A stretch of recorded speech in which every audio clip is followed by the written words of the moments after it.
حضرت سلیمان علیہ السلام حضرت داود علیہ السلام کے صاحبزادے تھے اور ان کے وارث قرار پائے۔ وَلَقَدْ آتَيْنَا دَاوُودَ وَسُلَيْمَانَ عِلْمًا، ارشاد فرمایا ہم نے حضرت داود اور حضرت سلیمان علیہ السلام کو علم عطا کیا۔ علماء نے لکھا ہے کہ اللہ نے انہیں اختیار دیا کہ یا حکومت لے لو، یا دولت لے لو، یا علم لے لو۔ تو انہوں نے کہا مالک ہمیں علم دے دیں، تو اللہ نے دولت و حکومت اس کے صدقے سے عطا کر دی۔ تو سب سے بڑی دولت علم ہے۔ تو یہاں کہا کہ ہم نے ان کو علم کے نور سے مالا مال کیا۔ اور اگر بنظر غور مطالعہ کریں تو علم ہی شہنشاہی ہے۔ اسی زمانے میں ایک ملک کو فتح کر دیا گیا اور بادشاہ گرفتار کر کے حاضر لایا گیا، تو جو فاتح تھا اس نے مفتوح کو کہا، اس بادشاہ کو کہا کہ ہم تجھے قتل نہیں کرتے، تمہیں جان کی امان دیتے ہیں، بلکہ اس حکومت میں تجھے عہدہ دینا چاہتے ہیں، اب تم بتاؤ کہ تمہیں کون سے منصب پہ رکھا جائے۔ تو اس نے کہا مجھے معلم لگا دو، مجھے استاد لگا دو۔ تو اس بادشاہ نے ہنس کے کہا پھر بادشاہی چاہتے ہو؟ تو یہ بادشاہی ہے، یہ شہنشاہی ہے علم۔ تو کہا ہم نے ان کو علم کی دولت سے مالا مال کیا۔ وقال الحمد للہ الذی فضلنا علی کثیر من عبادہ المؤمنین، انہوں نے اللہ کی بارگاہ میں عرض کی کہ ساری تعریفیں اللہ کے لیے ہیں جس نے ہمیں اپنے بہت سے مومن بندوں پر فضیلت بخشی ہے۔ نعمت کا شکریہ ادا کر رہے ہیں کہ اتنے اللہ کے بندے تھے، کتنی مخلوقات تھیں اور اہل ایمان بھی کتنے تھے، لیکن ہمیں علم دے کر کے اس نے فضل و شرف عطا کیا، اس پر ہم اللہ کا شکر ادا کرتے ہیں۔ تو علم نصیب ہو جانا یہ اللہ کی بہت بڑی نعمت ہے اور اس پر شکریہ ادا کرنا چاہیے، شکریہ سے نعمت میں اضافہ ہوتا ہے۔ ووارث سلیمان و داود، اور حضرت سلیمان حضرت داود علیہ السلام کے وارث ہوئے۔ قال یا ایھا الناس علمنا منطق الطیر واوتینا من کل شیء، آپ نے کہا اے لوگو ہمیں پرندوں کی بولی سکھائی گئی ہے اور ہمیں ہر چیز عطا کی گئی ہے، بے شک یہ اللہ کا واضح فضل ہے۔ جو بھی ضروریات تھیں، تخت و تاج کے جو بھی تقاضے تھے، وہ سارے کے سارے آپ کو عطا کیے گئے۔ حکومت ہے، تخت و تاج ہے، دولت ہے، فوجیں ہیں، تصرف ہے، اور غلے ہیں، جائیدادیں ہیں، زمینیں ہیں۔ کائنات کی کوئی شے ایسی نہیں ہے جس کا وافر حصہ انہیں نہ دیا گیا۔ تو کہا کہ ہمیں ہر شے دی گئی ہے اور یہ اللہ تعالیٰ کا بڑا واضح فضل ہے۔ وَحُشِرَ لِسُلَيْمَانَ جُنُودُهُ مِنَ الْجِنِّ وَالْإِنسِ وَالطَّيْرِ، اور حضرت سلیمان علیہ السلام کے لیے ان کے لشکر جنوں، انسانوں اور پرندوں میں سے جمع کیے گئے تھے۔ اللہ اکبر۔ فَهُمْ يُوزَعُونَ، جنہیں وہ بغرض نظم و تربیت جو ہے وہ آپ کی خدمت میں وہ روکے جاتے تھے اور وہ حاضر کیے جاتے تھے، جمع ہوتے اور پھر ان کو ایک ترتیب دیتے اور لشکر آراستہ ہوتے۔ یعنی آپ کی ملک میں انسان بھی تھے، جن بھی تھے آپ کے لشکر میں، اور پرندے بھی تھے۔ اور جب آپ کا لشکر چلتا تھا تو ایک سمت جن ہوتے، ایک سمت انسان ہوتے، اور اوپر پرندے پرواز کر رہے ہوتے۔ کتنی شان و شوکت پر مشتمل لشکر ہوتا حضرت سلیمان علیہ السلام کا۔ حتی اذا اتوا علی واد النمل، یہاں تک کہ جب وہ لشکر چیونٹیوں کے میدان میں آیا اور وہاں چیونٹیاں جمع تھیں، حضرت سلیمان اپنے پورے لشکر کے ساتھ، پوری شان و شوکت کے ساتھ جب وادی نمل میں داخل ہونے لگے، قالت نملۃ یا ایھا النمل ادخلوا مساکنکم، تو ایک چیونٹی نے کہا کہ اے چیونٹیوں اپنی رہائش گاہوں میں داخل ہو جاؤ، لا یحطمنکم سلیمان وجنودہ وہم لا یشعرون، حضرت سلیمان علیہ السلام اور ان کے لشکر تمہیں کچل نہ دیں اس حال میں کہ انہیں خبر بھی نہ ہو، التفات نہ کریں، توجہ نہ کریں، تم ننھی اور مہین مخلوق ہو اور ان کی توجہ تمہاری سمت نہ ہو اور وہ گزرتے ہوئے تمہیں رون ڈالیں، بے خبری میں ایسا ہو جائے تو تم جلدی کرو اپنی بلوں میں داخل ہو جاؤ۔ اس چیونٹی نے یہ بات اپنی ہم جولیوں سے کہی۔ حضرت امام فخر الدین رازی علیہ رحمہ اسی آیت کریمہ کی تفسیر میں لکھتے ہیں کہ اس چیونٹی کو یہ علم تھا کہ اللہ کے نبی کا لشکر جان بوجھ کر ننھی جان کو بھی ضائع نہیں کرتا، تو اس لیے اس نے کہا کہیں بے خبری میں تمہیں کچل نہ دیں۔ اگر ان کی توجہ ادھر ہوئی تو وہ ایسا کبھی نہیں کریں گے کہ تمہیں کچل ڈالیں۔ تو معلوم یہ ہوا کہ اللہ کے نبی کا لشکر، نبی کا تربیت یافتہ لشکر جان بوجھ کر ننھی جان کو بھی ضائع نہیں کرتا، اور جو جسموں کے ساتھ بم باندھ کر کے چھوٹے چھوٹے بچوں میں گھس جاتے ہیں اور بازاروں میں جا کے پھٹ جاتے ہیں اور پھر بعد میں بڑے فخر سے ذمہ داریاں قبول کرتے ہیں، یہ کسی نبی کا لشکر نہیں، شیطان کا لشکر۔ نبی کا تربیت یافتہ لشکر قرآن بتاتا ہے، یہ چیونٹی بھی جانتی تھی کہ نبی کی تعلیم اتنی واضح ہے اور نبی امن کا پیغمبر بھی ہوتا ہے، اس لیے کبھی ایسا نہیں ہو سکتا کہ نبی کا تربیت یافتہ لشکر ہو اور جان بوجھ کر کے ننھی جان کو بھی ضائع کرے۔ رسول کریم صلی اللہ علیہ وآلہ وسلم جب کوئی لشکر روانہ کرتے تو اسے حکم دیتے کہ بوڑھوں کو قتل نہیں کرو گے، بچوں کو قتل نہیں کرو گے، عورتوں کو قتل نہیں کرو گے، ان کے مذہبی رہنماؤں کو، پادریوں کو قتل نہیں کرو گے، ان کے عبادت خانے نہیں توڑو گے، فصلیں نہیں اجاڑو گے۔ یہ کافر جو تھے ان کافروں کے بچوں کو بھی قتل کرنے سے روک دیا گیا، کافروں کے بوڑھوں کو قتل کرنے سے بھی روک دیا گیا، اور جو کفار ہیں ان کی خواتین کے قتل سے بھی منع کر دیا گیا، اور جو مسلمانوں کی نسلیں کاٹ کے رکھ دے اور اس پہ ذمہ داریاں قبول کریں، کوئی بدبخت ہوگا جو ان کی حمایت کرے گا اور ان کو اسلام کا نمائندہ قرار دے گا، وہ دشمن اسلام ہو سکتے ہیں، اسلام کے نمائندے نہیں ہو سکتے۔ تو اس چیونٹی نے کہا کہ اپنی بلوں میں داخل ہو جاؤ، کہیں نبی کا لشکر بے خبری میں تمہیں کچل نہ دے۔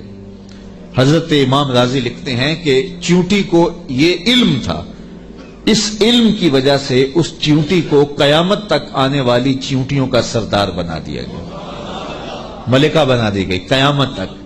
اچھا، اگر آپ کی توجہ ہو تو ذات کی چیونٹی ہے، رب نے اس کے نام کی صورت اتاری ہے۔ چیونٹی کی حیثیت کیا ہوتی ہے، لیکن وہ پیار کرنے لگی نا نبی سے، اور اس کو پتا تھا کہ نبی کی تعلیمات کیا ہوتی ہیں، تو اس تعلیم کے نتیجے میں ذات کی چیونٹی ہے، لیکن رب نے اس کے نام کی صورت اتار دی۔ تو اس چیونٹی نے کہا جلدی جلدی اپنی بلوں میں داخل ہو جاؤ، اللہ کے نبی کا لشکر کہیں تمہیں کچل نہ دے اور وہ دھیان نہ کرے، بے خبری میں کہیں ایسا نہ ہو جائے۔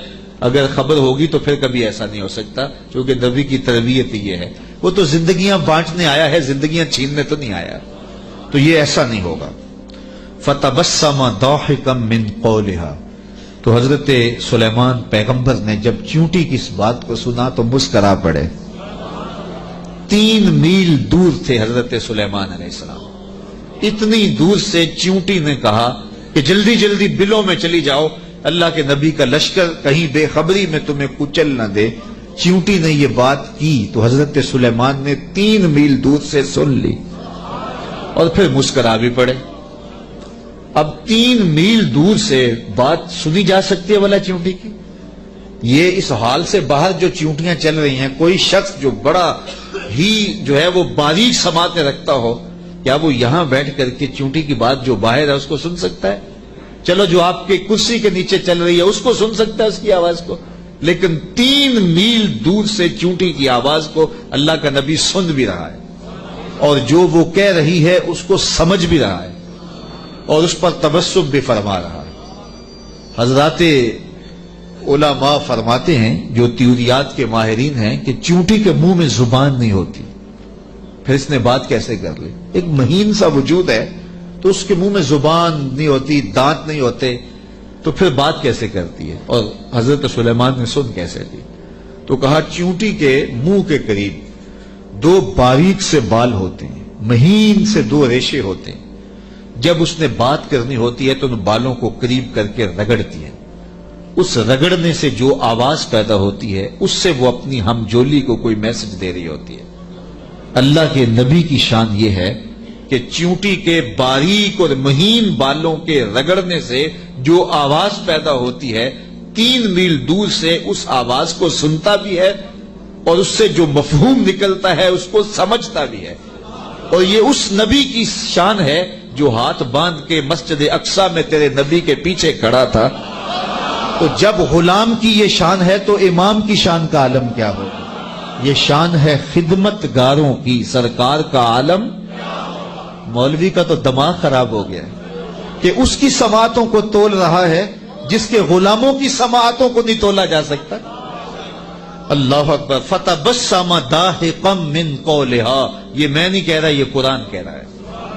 حضرت سلیمان پیغمبر نے اس چونٹی کی بات کو سنا، سن کے سمجھے اور پھر تبسم کیا۔ اللہ اکبر۔ وقال رب اوزعنی ان اشکر نعمتک التی انعمت علی وعلی والدی وان اعمل صالحا ترضاہ وادخلنی برحمتک فی عبادک الصالحین۔ اور اللہ کی بارگاہ میں عرض کی حضرت سلیمان علیہ السلام نے کہ اے میرے پروردگار، مجھے اپنی توفیق سے اس بات پر قائم رکھ کہ میں تیری اس نعمت کا شکر بجا لاتا رہوں جو تو نے میرے اوپر کی اور میرے والدین کے اوپر کی۔ جو نعمتیں بندے کے اوپر ہوتی ہیں اس کا بھی شکریہ ادا کرنا چاہیے، اور جو صالح اولاد ہوتی ہے، جو ماں باپ پر نعمتیں عطا ہوئی ہوتی ہیں، ان کا بھی شکریہ ادا کرنا، کیونکہ ماں باپ کی نعمتیں اولاد تک بھی پہنچتی ہیں۔ مجھے بتاؤ، اگر میں اور آپ کسی کافر کے گھر میں پیدا ہوتے، معاذ اللہ کسی ہندو یا سکھ کے گھر میں پیدا ہوتے، تو آج کیا ہمارے سینے میں ایمان کا چراغاں ہوتا؟ ہم کسی یہودی کے گھر میں پیدا ہوتے تو ہمارے گھر میں ایمان کی روشنی ہوتی؟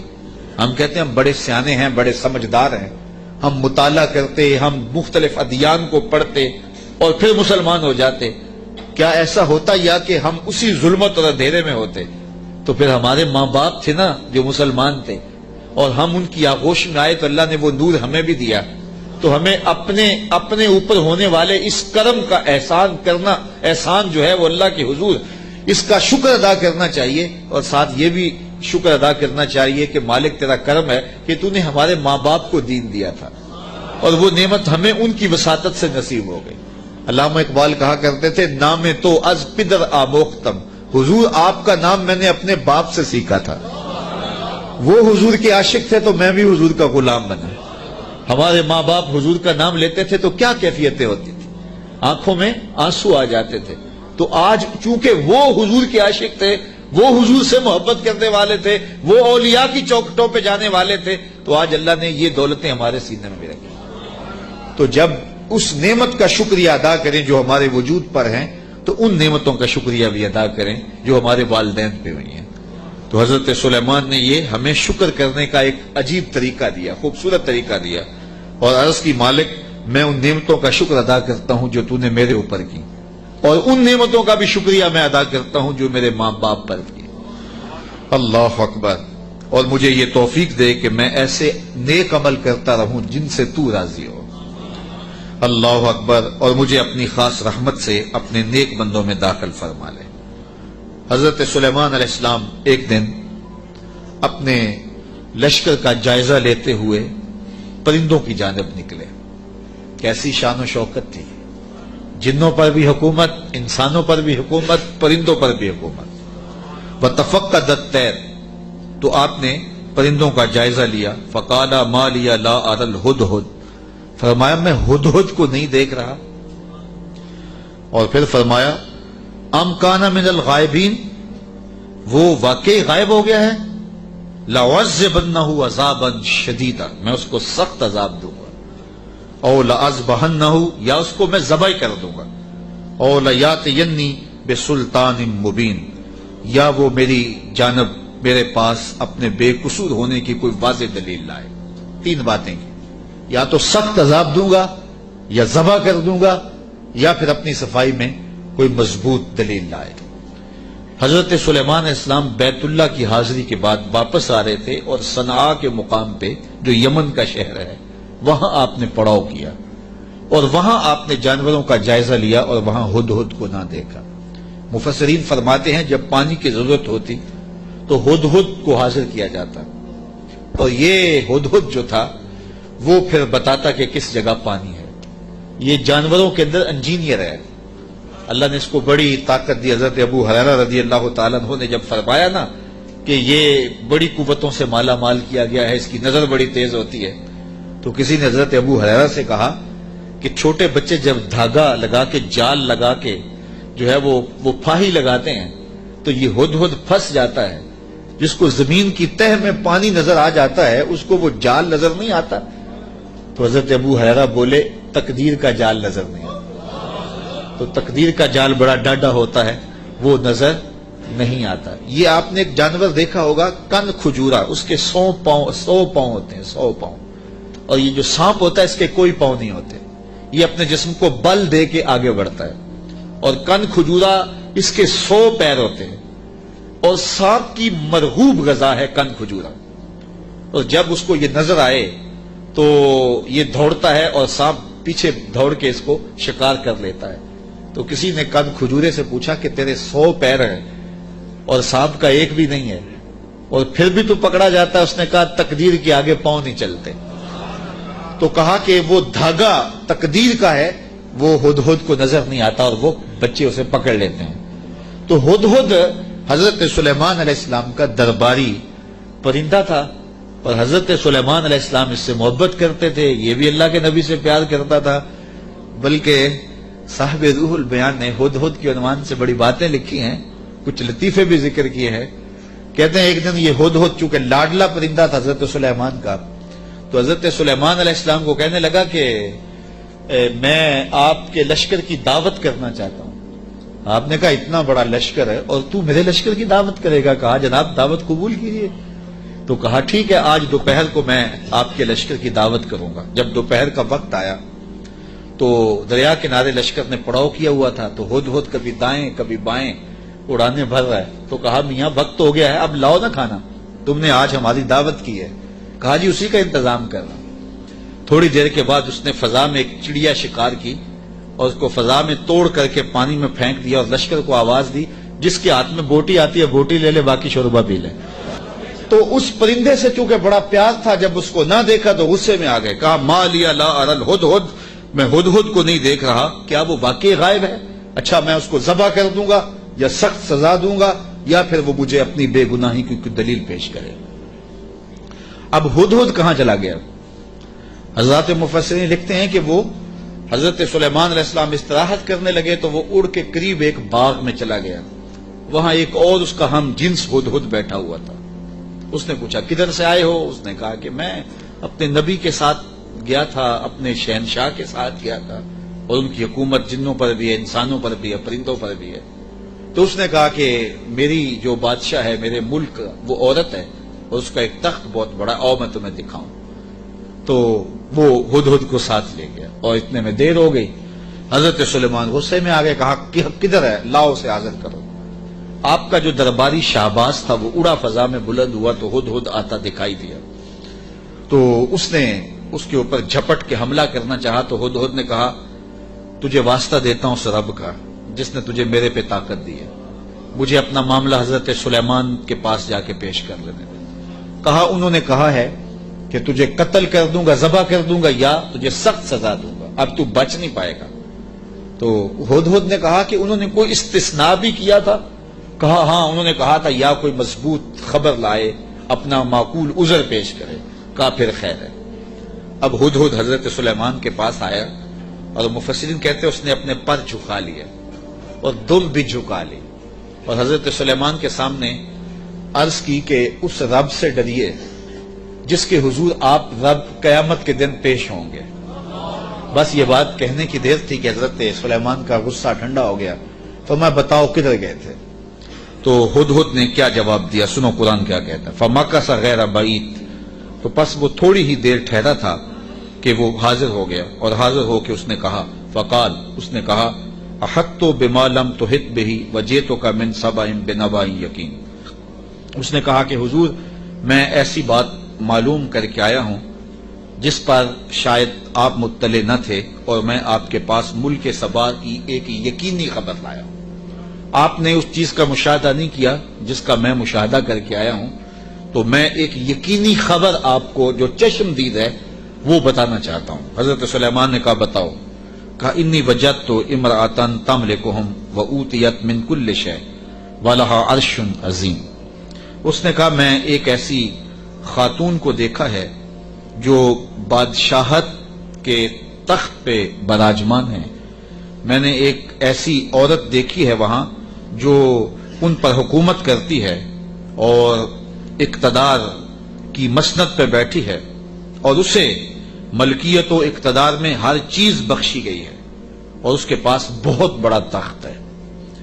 یہ شہرہ آفاق تخت تھا جو ملکہ بلقیس کے پاس تھا، اور یہ 40 ہاتھ چوڑا تھا، 80 ہاتھ لمبا تھا۔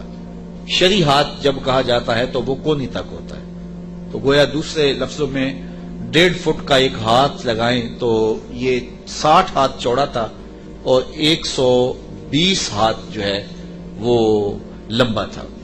سونے چاندی اور قیمتی دھاتوں کا بنا تھا، اور 7 منزلیں تھی اس کی، اور قیمتی موتی اس کے اوپر لگے تھے، اور جب وہ اپنا دربار لگاتی تو اس تخت کے اوپر بیٹھتی، اور اس کے 12,000 سردار تھے قوم کے جن کے تحت فوجیں تھیں، اور ایک مضبوط نظم و نسق تھا، ہر شے فوجیں آلات ارب و ضرب بہت کچھ دیا گیا تھا۔ تو اس بات کی کہانی سنائی، اور آگے فرمایا وجدتها وقومها يسجدون للشمس من دون اللہ، میں نے دیکھا ہے وہ اور اس کی قوم اللہ کے علاوہ سورج کو پوجتی ہے، اللہ کو چھوڑ کر سورج کی پرستش کرتی ہے۔ وَزَيَّنَ لَهُمُ الشَّيْطَانُ أَعْمَالَهُمْ، اور شیطان نے ان کے لیے ان کے اعمال مزین کر دیے ہیں۔ فَصَدَّهُمْ عَنِ السَّبِيلِ، اور شیطان نے ان کو راہ حق سے، راہ توحید سے روک دیا ہے۔ فَهُمْ لَا يَهْتَدُونَ، اور وہ ہدایت نہیں پا رہے۔ اللہ يَسْجُدُوا لِلَّهِ الَّذِي يُخْرِجُ الْخَبْءَ فِي السَّمَاوَاتِ وَالْأَرْضِ وَيَعْلَمُ مَا تُخْفُونَ وَمَا تُعْلِنُونَ۔ اللہ اکبر، اس لیے روکے گئے ہیں کہ وہ اللہ کے حضور سجدہ ریز نہ ہوں، جو آسمانوں اور زمینوں میں پوشیدہ حقائق اور موجودات کو باہر نکالتا ہے، یعنی ظاہر کرتا ہے، اور وَيَعْلَمُ مَا تُخْفُونَ، اور جو تم ظاہر کرتے ہو، جو تم چھپاتے ہو، وَمَا تُعْلِنُونَ، اور جو تم ظاہر کرتے ہو اور جو تم چھپاتے ہو، وہ سب کو جانتا ہے، اس کی نظر میں کوئی پوشیدہ نہیں ہے۔ اللہ لا الہ الا هو رب العرش العظیم، اللہ کے سوا کوئی عبادت کے لائق نہیں، وہی عظیم تخت اقتدار کا مالک ہے۔ ملکہ بلقیس کا تخت کیا ہے؟ تخت تو میرے رب کا ہے، عرش تو اس کا ہے۔ تو اس نے یہ بات کہی۔ حضرت سلیمان نے ہدہد سے کہا کالا سننظر اصدقت ام کنت من الکاذبین، کہا کہ ہم ابھی دیکھتے ہیں کہ تو سچ کہہ رہا ہے یا جھوٹ بول رہا ہے۔ کالا سننظر اصدقت ام کنت من الکاذبین، تو سچا ہے یا جھوٹا ہے۔ اذهب بکتابی ھذا فالق الیہم ثم تولى عنہم فانظر ماذا یرجعون، آپ نے خط لکھا اور ہدہد کو دیا، کہا اس کو لے جاؤ اور یہ خط ان کی طرف ڈال دو، اور اس کے بعد ان کے پاس سے ہٹ جاؤ، پھر دیکھ کہ وہ کس بات کی طرف رجوع کرتے ہیں۔ اس خط کے اوپر حضرت سلیمان علیہ السلام نے تحریر کی، ہدہد کے سپرد کیا۔ 1 مہینے کی مسافت پر تھا یہ ملک سبا حضرت سلیمان علیہ السلام کے ملک شام سے، 1 مہینہ جاتے ہوئے لگتا تھا، 1 مہینہ آتے ہوئے لگتا تھا۔ کہا یہ خط لے جاؤ میرا، اور ملک سبا میں جاؤ اور ملکہ بلقیس کو دے آؤ، اور پھر دیکھو کہ وہ کیا کہتے ہیں۔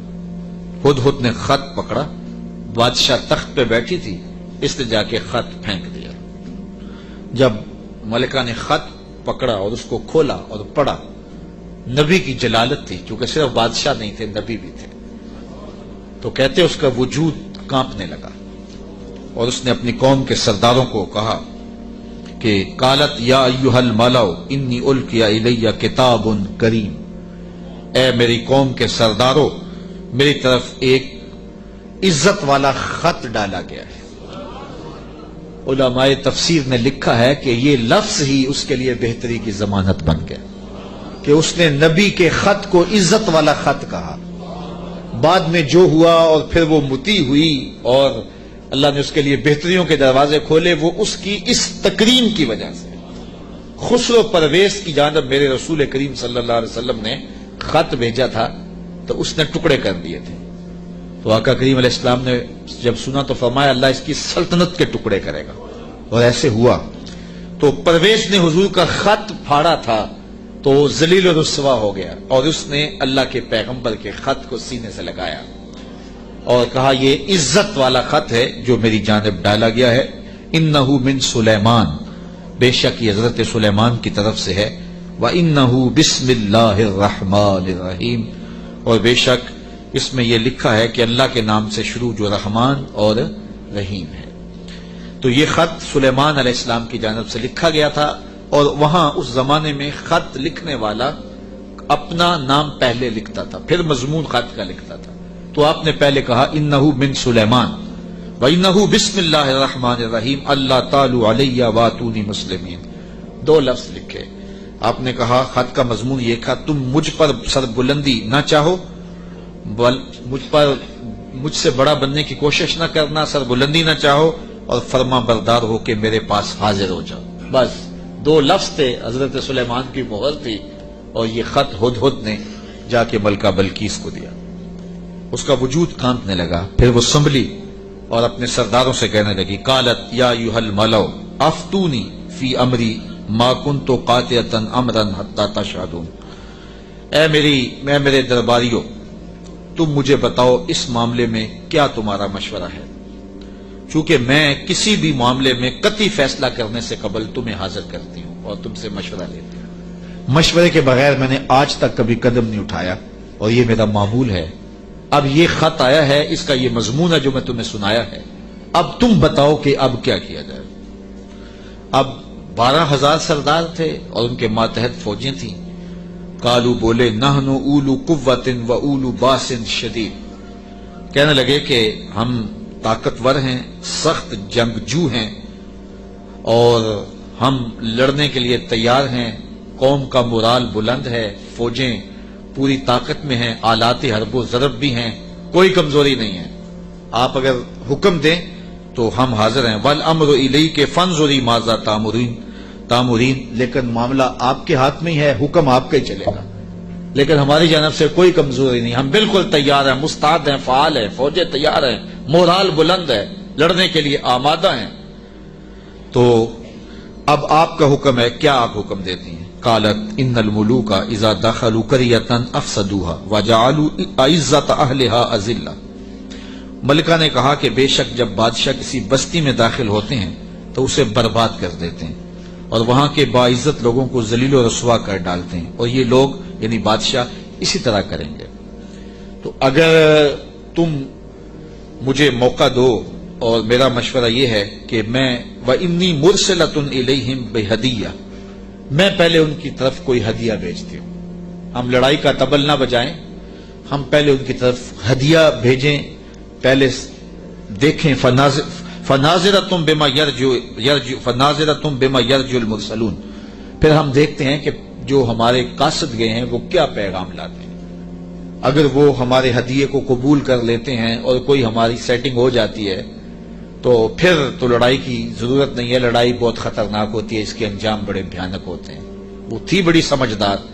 فوجوں نے کہا ٹھیک ہے، جرنیلوں نے کہا لڑیں گے، اور سرداروں نے کہا قوم کا مورال بلند ہے، اور جو ہے وہ افسروں نے کہا کہ ہماری فوج بڑی ٹریننگ یافتہ ہے، ہمارے پاس آلات حرب و ضرب موجود ہیں، لڑیں گے. لیکن اس نے کہا صبر کرو، پہلے میں کوئی تحفہ دے کے قاصد بھیجتی ہوں. وہ قاصدوں کو کیا جواب دیتے ہیں؟ لڑائی تو آخری حل ہے، پھر ہم دیکھیں گے. فلما جاء سلیمان، جب قاصد حضرت سلیمان کے پاس آیا، کہتے ہیں وہ تحفہ کیا تھا؟ مفسرین نے لکھا ہے کہ وہ سونے کی اینٹ تھی، اور اس کو قیمتی کپڑے میں دیباج میں لپیٹ کر کے باقاعدہ اس کے لیے جو ہے وہ ایک چیز بنائی گئی، اور غلافوں میں لپیٹ کر کے وہ خادم حضرت سلیمان کے پاس قاصد لے کر حاضر ہوا کہ ان کو اینٹ پیش کریں. چونکہ سونے اور چاندی سے بادشاہ لوگ بڑے خوش ہوتے ہیں. حضرت سلیمان کو جب پتا چلا کہ ان کے قاصد آ رہے ہیں اور اللہ کے نبی نے نور نبوت سے دیکھا بھی وہ کیا لا رہے ہیں، تو جنوں کو کہا حاضر ہو جاؤ۔ حاضر ہو گئے، کہا 1000 سونے کی اینٹیں میرے تخت کے آگے فرش پر بچھا دو۔ تو جب اینٹیں بچھی ہوئی انہوں نے دیکھی تو وہ جو تحفہ لے کے آئے تھے سنبھال کے ایک اینٹ، انہوں نے دیکھا کہ وہ اینٹیں تو قدموں میں پڑی ہوئی، تو اب وہ تحفہ دیتے ہوئے شرم محسوس کرنے لگے، کیا دے، الٹے بانس بریلی کو، یہاں تو اینٹیں قدموں میں پڑی ہوئی ہیں۔ علاء الدین خلجی ساری زندگی تڑپتا رہا کہ حضرت خواجہ نظام الدین اولیاء کی بارگاہ میں حاضری دوں۔ آپ مانتے نہیں تھے، آپ کا مزاج ایسا تھا کہ شاہوں سے گریزاں تھے، تو اس نے بڑا زور کیا۔ خیر جب اس نے یہ ارادہ کر لیا کہ میں حاضر ہونا ہے تو آپ نے علاء الدین کو لکھا کہ فقیر کی خانقاہ کے 2 دروازے ہیں، اگر تو ایک سے آیا تو میں دوسرے سے باہر نکل جاؤں گا، اور اگر تو نے زیادہ تنگ کیا تو تیرا شہر چھوڑ جاؤں گا۔ خیر بادشاہ نے ایک دن جو ہے وہ بغیر بتائے خانقاہ میں حاضری دی۔ شیخ کو پتا چلا تو انہوں نے دروازے پر پہرے دار کھڑے کر دیے کہ بادشاہ کو اندر نہیں آنے دینا۔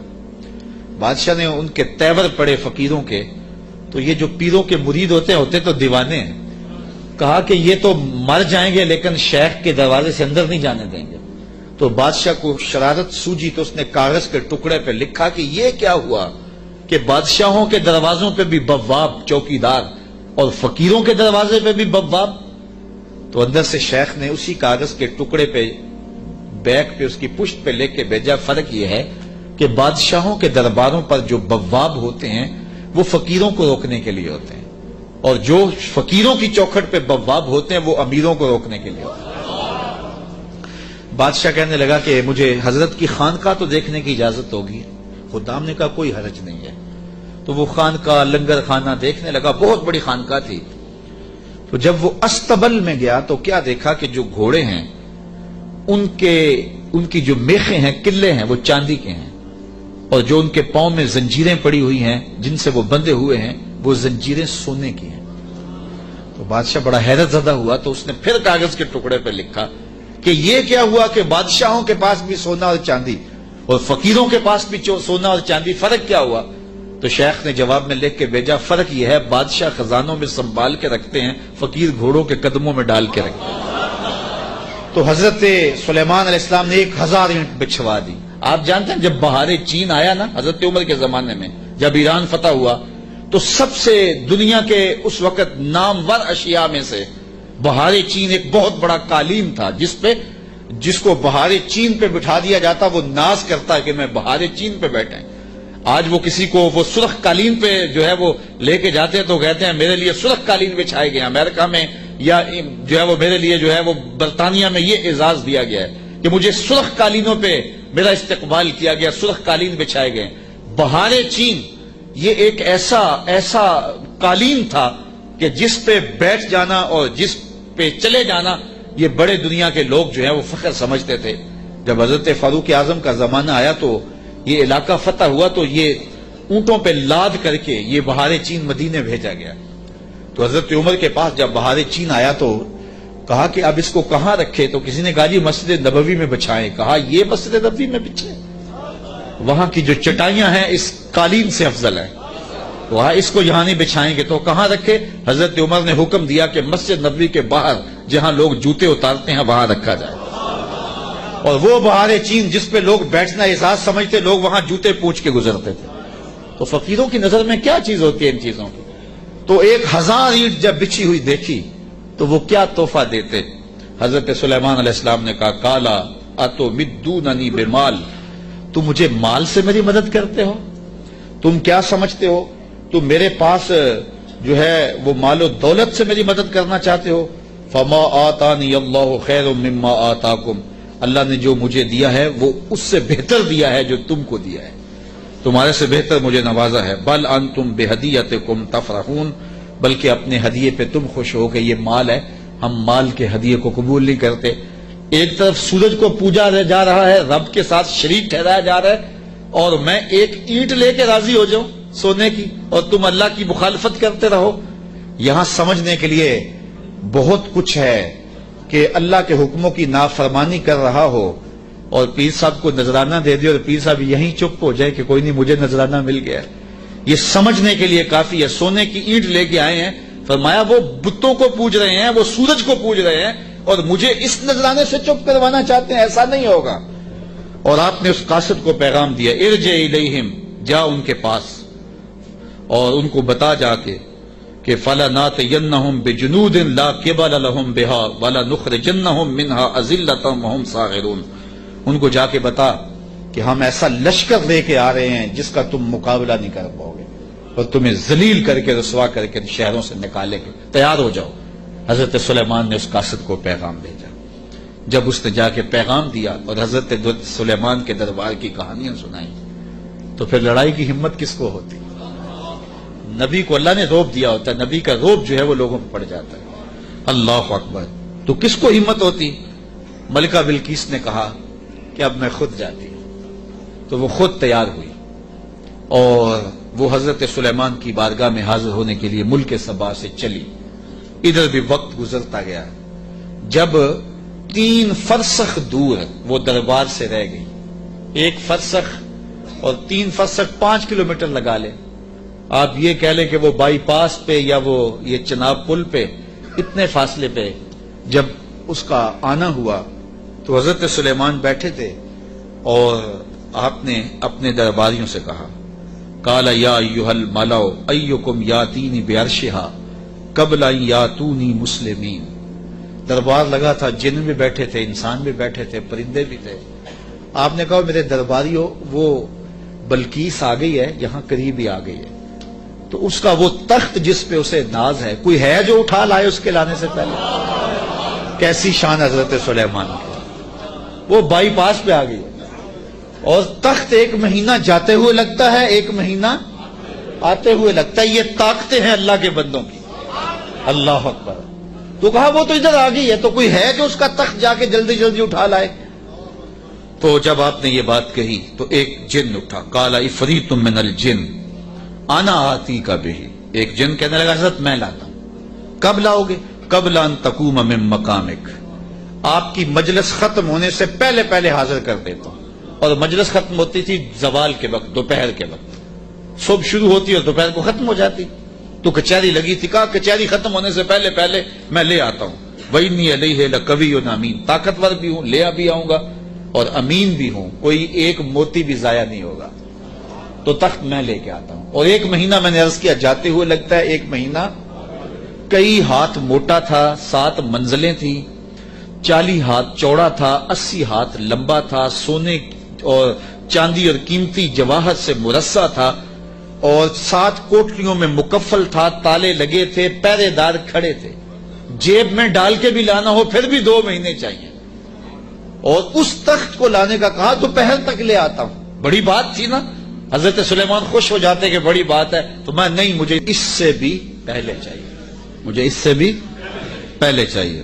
پھر وہ اٹھا جس کے سینے میں زبور کا علم تھا، قال الذی عندہ علم من الکتاب، پھر وہ شخص کھڑا ہوا جس کے سینے میں علم زبور تھا، وہ آپ کا خالہ زاد بھی تھا، آپ کا صحابی بھی تھا، عاصب بن برخیہ نام علماء تفسیر نے بتایا ہے، اور اسے اسم اعظم آتا تھا۔ وہ کھڑا ہو گیا، اس نے کہا انا آتی کا بہی، حضرت میں لے آتا ہوں۔ کہا کب لاؤ گے؟ وہ تو دوپہر تک کا وقت دے رہا ہے، تم کب لاؤ گے؟ تو سنو اس نے کیا کہا، بولا قبل ان یرتد الیک طرفک، حضور آپ آنکھ بعد میں جھپکیں گے، تخت پہلے پڑا ہوگا، آپ آنکھ بعد میں جھپکیں گے، تخت پہلے پڑا ہوگا۔ اللہ اکبر۔ فلما رآہ مستقرا عنده قال ھذا من فضل ربی، حضرت سلیمان نے بھی آنکھ جھپکی نہیں تھی، تخت سامنے پڑا ہوا، حضرت سلیمان بے ساختہ پکار اٹھے، یہ میرے رب کا فضل ہے جس نے میرے امتی کو یہ طاقت دی۔ یار بنی اسرائیل کے نبی کے امتی کی یہ شان، تو بنی اسرائیل کے یہ نبی مقتدی بن کے جس کے امام کے پیچھے کھڑے تھے مسجد اقصی میں، اس امام کی شان کا عالم کیا ہو؟ یہ شان ہے خدمت گاروں کی، سرکار کا عالم۔ کہا میں لاتا ہوں، اور اس کے آنے سے پہلے کیا حضرت آنکھ جھپکنے سے پہلے حاضر کر دو۔ اور حضرت سلیمان نے ابھی آنکھ جھپکی نہیں، تخت سامنے پڑا ہوا تھا۔ اللہ اکبر۔ لیبلونی ااشکر ام اکفر، کہا کہ میرے رب نے مجھے آزمایا ہے، میرا رب مجھے پرکھتا ہے کہ میں اس کا شکر کرتا ہوں یا کفران کرتا ہوں یا انکار کرتا ہوں۔ اللہ اکبر۔ فرمایا فمن شکر فانما یشکر لنفسہ، جو شکر کرتا ہے وہ اپنے لیے ہی شکر کرتا ہے۔ اللہ کا کیا فائدہ کرے گا؟ اپنا ہی فائدہ ہوگا۔ تو میں اس کا شکر کرتا ہوں جس نے میرے ایک امتی کو یہ طاقت عطا کی، یہ شان عطا کی۔ یار جب بنی اسرائیل کے ایک ولی کی یہ شان ہے تو اس امت کے اولیاء کی شان کا عالم کیا ہوگا؟ صرف ایک واقعہ، شہر بخارا میں، شہر کابل میں حضرت امام شاہ نقش بند بخاری علیہ رحمہ تشریف لائے تو لوگوں کا ہجوم ہو گیا۔ بادشاہ وقت کی لونڈی وہاں سے گزرتے ہوئے رکی تو لوگوں کا ہجوم دیکھا، کہا ماجرا کیا ہے؟ کہا بخارے والے پیر آئے ہوئے۔ تو کہا یہ پیر کیا ہوتے ہیں؟ لوگوں نے بتایا یہ اصلاح قلب کرنے والے لوگ ہوتے ہیں، یہ دلوں کے حکیم ہوتے ہیں، ڈاکٹر ہوتے ہیں، اور یہ باطن کی صفائیاں کرنے والے لوگ ہوتے ہیں، اور اللہ نے ان کو تکوینی اور تشریعی طاقتیں بھی عطا کی ہوئی ہوتی ہیں، اور کبھی ایسا ہوتا ہے کہ یہ اوکھے ویلے کام بھی آتے ہیں۔ اس نے سوچا کہ شیخ سے نسبت قائم کر لینے میں کوئی حرج نہیں ہے، تو اس نے حضرت شاہ نقش بند بخاری کی بیعت کر لی۔ چلو پیر تو کوئی ہونا چاہیے، تو انہوں نے ان سے بیعت کر لی۔ شیخ نے جو وظائف بتائے اور تلقین کی، ذکر کی اور اچھائی کی طرف سبق دیے، تو صالحہ تو وہ پہلے ہی تھی لیکن مزید رنگ چڑھ گیا۔ تو بادشاہ جب اس کی خدمت کو دیکھا تو بڑا خوش ہوا۔ جو باقی لونڈیاں تھیں وہ حسد کرنے لگی۔ ایک دن انہوں نے بادشاہ کے دربار سے، بادشاہ کے گھر سے چوری کر کے زیور ایسی جگہ پہ چھپا دیے اور اس پہ الزام لگا دیا اور پھر برآمد بھی اس سے کروا دیے۔ بادشاہ کو بڑا غصہ آیا کہ میں نے اس پہ اتنا اعتماد کیا تھا اور یہ بڑی لمبی نمازیں پڑھتی تھی۔ بادشاہ نے حکم دیا کہ اس کو چوبارے پہ لے جاؤ اور وہاں سے دھکا دے دو۔ بادشاہ کے محل کی چھت پہ لے جایا گیا۔ اس نے لاکھ کہا کہ میرا جرم نہیں ہے، لیکن بادشاہ ہوتے ہیں، تو چھت پہ لے جایا گیا۔ جب دھکا دینے لگے تو اس کو اب یاد آیا کہ میں نے سنا تھا اوکھے ویلے پیر کام آتے ہیں، تو اس نے بخارے کی طرف منہ کر کے کہا شیع للہ چو گدائے مستمند المدد خواہم ز شاہ نقش بند۔ سنا ہے اوکھے ویلے پیر کام آتے ہیں، اس سے اوکھا ویلا میرے پہ تو نہیں آ سکتا۔ یہ اس نے کہا تو پیچھے جلاد نے دھکا دے دیا۔ جب نیچے آئی تو حضرت شاہ نقش بند بخاری کا دامن پھیلا ہوا تھا۔ آپ نے آرام سے پکڑ کے نیچے رکھ دیا تو اس نے حیرت سے پوچھا حضرت آپ کب آئے ہیں؟ تو شاہ نقش بند بخاری فرمانے لگے تو از چبارہ آمدی من از بخارا آمدم، تو چبارے سے چل پڑی تھی میں بخارے سے چل پڑا۔ تو کہا حضرت آنکھ جھپکنے سے قبل وہ تخت حاضر کر دوں گا۔ جب تخت حاضر ہو گیا کہا یہ میرے رب کا فضل ہے جس نے مجھے اتنی طاقت عطا فرمائی۔ ومن کفر فإن ربی غنی کریم، اور اگر کوئی ولیوں کی اس طاقت کو نہیں مانتا، نبیوں کی اس طاقت کو نہیں مانتا، اللہ کے بندوں کی طاقتوں کو نہیں مانتا، اللہ کو پرواہ بھی کوئی نہیں۔ نہ مانے کوئی، اللہ کو کیا پرواہ ہے؟ وہ غنی بھی ہے اور کریم بھی ہے۔ کالا نکروا لہا عرشہا ننظر اتہتدی ام تکون من الذین لا یہتدون۔ آپ نے فرمایا جلدی جلدی کرو، تخت کا حلیہ بھی بدل دو، اس کی شکل جلدی جلدی تبدیل کر دو، تاکہ جب وہ آئے تو ہم دیکھیں کہ وہ اس کو پہچانتی ہے یا نہیں پہچانتی۔ تو تخت کا حلیہ بدل دیا گیا۔ فلما جاءت، جب ملکہ بلقیس پہنچی، قیل اہاکذا عرشک، کہا تیرا بھی اس جیسا کوئی تخت ہے؟ اس تخت کی طرف اشارہ کر کے کہا کہ کیا تمہارا تخت اسی طرح کا ہے؟ تو قالت کانہ ہوا، بولی یہ وہی تو ہے، یہ وہی تو ہے، بولی یہ وہی ہے۔ وَأُوتِينَا الْعِلْمَ مِنْ قَبْلِهَا وَكُنَّا مُسْلِمِينَ، اس نے کہا کہ ہمیں اس کی پہلے ہی خبر ہو گئی۔ حضرت آپ تخت کو بدل بدل کے نہ دکھائیں، ہم پہلے ہی مان گئے ہیں، ہم پہلے ہی مان گئے ہیں، اور ہم مطیع بن کے آئے ہیں، فرما بردار بن کے آئے ہیں۔ وَصَدَّهَا مَا كَانَتْ تَعْبُدُ مِن دُونِ اللَّهِ، اور اس ملکہ کو اس معبود باطل نے پہلے قبول حق سے روک رکھا تھا۔ اللہ اکبر۔ کس نے؟ جس کو وہ اللہ کے علاوہ پوچھتی تھی۔